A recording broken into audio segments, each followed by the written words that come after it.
Is Abba Gold better than today's music? That's what our theme is for today here on Mark and Pete Live. I'm Pete the Clergyman, and with me is Mark the Businessman. So what have you got for us this week, Mark? What's all this about Abba? Still around, are they? Well, their music certainly is selling fast. And what's incredible is that their album, Abba Gold, has become the first record to spend 1,000 weeks in the UK album charts. And that's after decades since ABBA actually were performing live and as a popular group that we all knew and love Of course. many, many years ago in our youth. But why are they keep selling? I mean, what's happening to music today? Why is it that we seem to have this penchant for old vintage music? I say that. For the golden oldies, yeah. Indeed. Yeah. We're the silver oldies with grey hair. Well, so one of us has got hair. Yeah. Well, that's true, but not necessarily in the right place. Yeah. That's for me to know and the listeners to find out. Well, I mean, what really puzzles me here is this achievement is a great accolade to ABBA's great achievements at writing catchy pop songs. But I do have a particular theme. And of course, the best way to do this is to mark it with a poem. And of course, I would describe this as basically it's all about golden oldies. Abba dabba doo to the greatest hits album Abba Gold. And fabba dabba doo for all the records that have been sold. So grabba dabba doo, someone you like to dance and hold. Then flabba dabba Waterloo, which shows that you are old. Yes, Clergyman Pete, I know you like to strut your stuff to ABBA, but why can't you get down to some of the latest hits that are coming out today? Well, it's interesting, isn't it, that there's something about those older songs. I guess that there's. It's something like an earworm, they sometimes call it. You know, the catchy songs like the ABBA ditties get their way into your ear and into your brain, and you can't get rid of them. Such as I could regale the listeners with my version of some of the ABBA's greatest hits, but I think that could be deemed unsuitable for public listening by YouTube. So I don't think we're going to go that route. But that's what I think. I think once it's made its way into your brain, a catchy tune, and then embeds itself there by repetition over time, it's very difficult to get rid of it. So that may be why. I mean, why do I personally not like today's music? Well, I suppose, I mean, I don't know how to put it politely, but I think it might be rubbish. That's a new genre. Modern music, rubbish music. Rubbish music. Yeah, it seems to be a lot of it around at the moment. Well, what's incredible, if we go back to what ABBA has achieved, and just some statistics that we can sort of cite, which is something which we should highlight, that the released album, ABBA Gold, was back originally in 1992, and the record is, just putting this on the article, screen now, is the record is the second biggest seller of all time in the United Kingdom of 5.61 million copies. Now, the irony, not the number one, is actually only behind Queen's greatest hits. Yes, that's Queen, not Elizabeth II, but Queen, the pop group, another band from a similar sort of era. But what I did like is that featuring the Swedish band's songs such as Dancing Queen, Mamma Mia and Waterloo. But what is incredible, I think, is what Benny Andersson, who is, of course, from the ABBA group, said, not bad for 4 old turnips. Essentially, a pun on Swedes being turnips. I got it, yes, very good.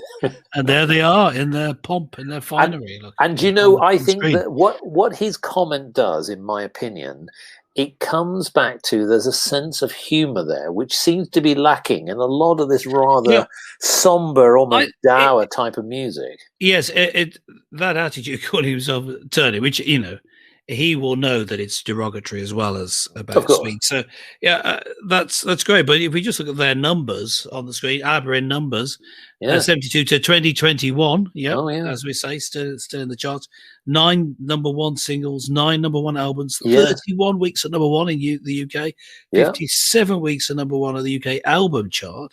And then, 30 million global sales of Abba Gold. This, according to the BBC. And you bought them all. That's Yes, and I bought them all. That's me. Yes, I'm of course big fan of the Of group. But course. that's huge numbers.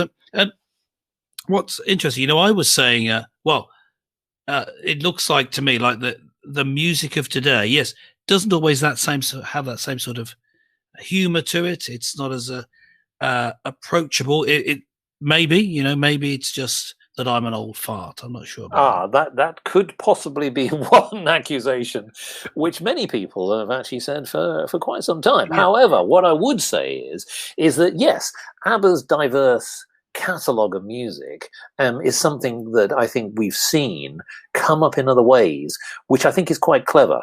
We've seen the films based around the idea of taking songs and structuring a story around it, and that's been very good. That's not only been good as a film, but also it's worked very well for their record sales. This is not uncommon because we've seen this with other groups, whether it be the Rolling Stones, the Beatles, and others, where people have basically used a soundtrack idea of a particular group or an artist and built stories, television programs, and films around.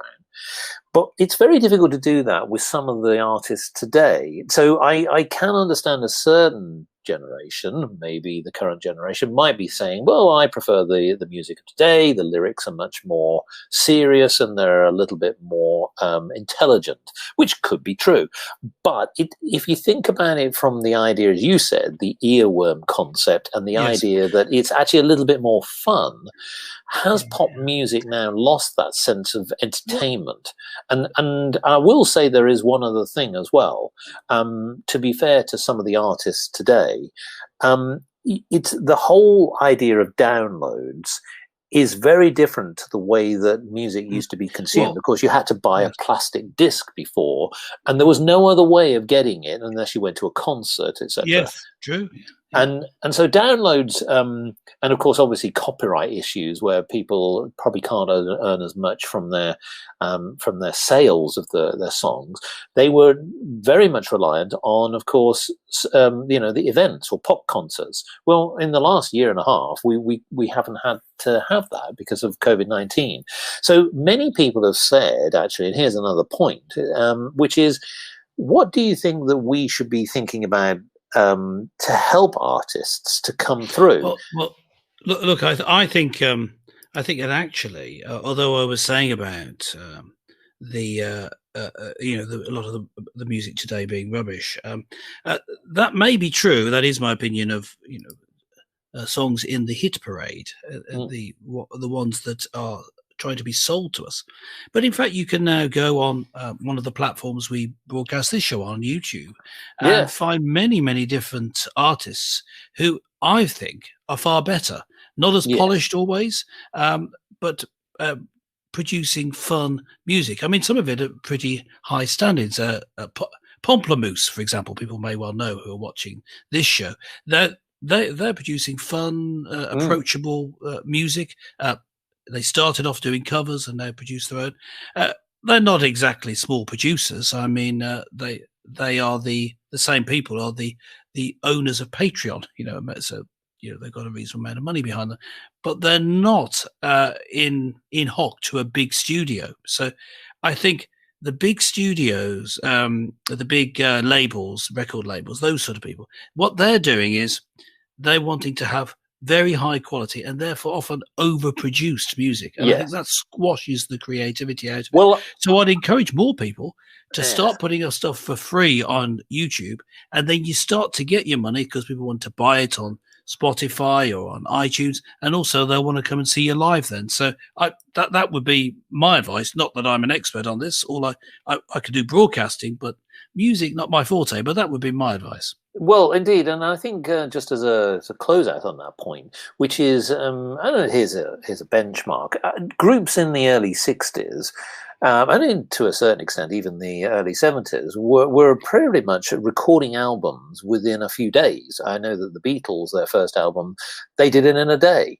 And you can still hear the squeaking pedals and the scratchings on the strings, etc. But you got the sense of the performance. Today, I think you're probably right. right. There maybe it's slick with a lot of producers, and some of the production is fantastic. The quality of the sound is Sure. excellent. Yeah. But what you are losing, perhaps, is that sense of the rhythm of the artist in a performance mode, Yeah. and that's probably something that maybe when we look back, we probably still prefer.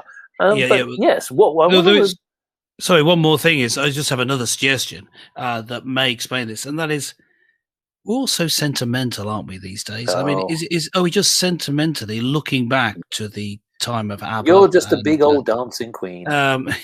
yeah, well, yes, it's been said before, and remembering those times in our youth, and we think it was better then, but maybe it really wasn't, or at least not as good as we remember it. So I think a bit of sentimentality comes into it as well. Oh, indeed. Yeah. So that's ABBA in numbers, still selling more than popular music. So any other points, or is that what we're going to leave the people with? Well, I think I would encourage people to delve into their archive and get out the old colourful, tingly, tangly, sparkly suits.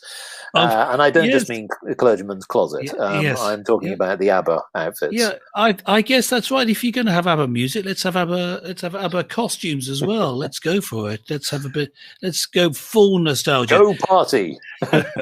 Let us know what you got up to. Well, not in detail, of course, in the comments below. We'd love to hear from you. But that's all from us for this time on Mark and Pete Live. Catch you next time. Don't forget to subscribe. Don't forget to like. See you soon.